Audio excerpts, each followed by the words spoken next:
everyone! Today we're diving into the twisted world of the 1988 cult classic film Heathers. If you're a fan of dark comedy and high school drama, this one's for you. In this video, we'll be breaking down the ending of Heathers and exploring its deeper meanings. So if this is your first time watching, please like and subscribe as we fast forward to the conclusion.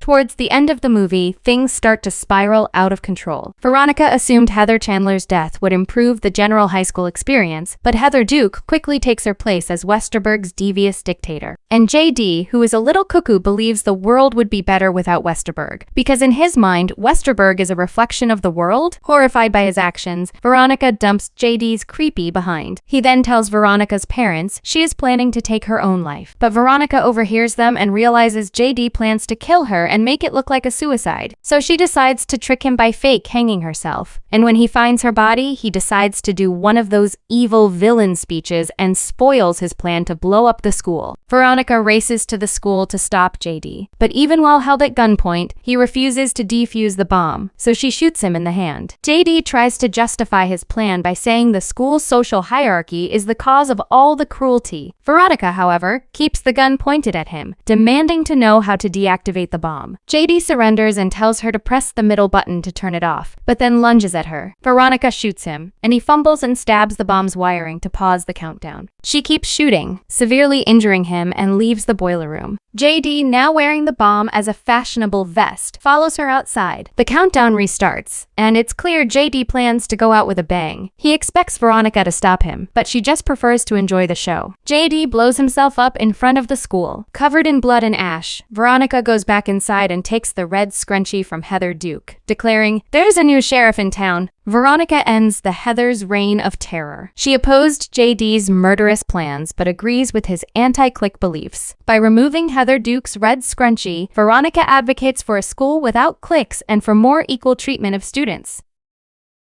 What is the message?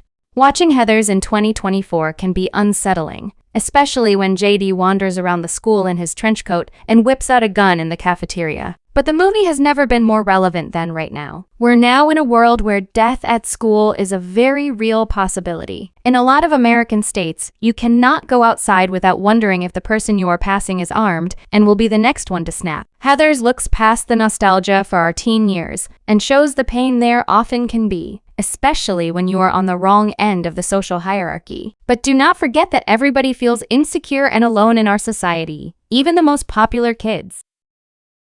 The alternate endings.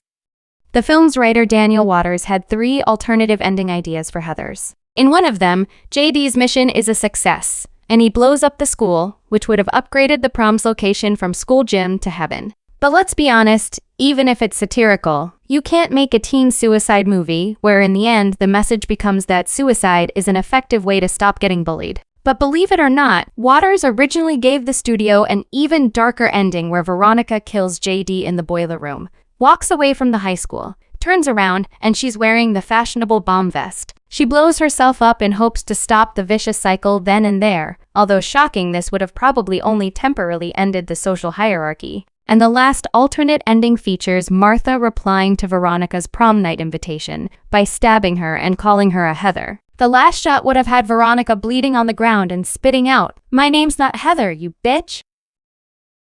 Is Veronica the Philosopher King?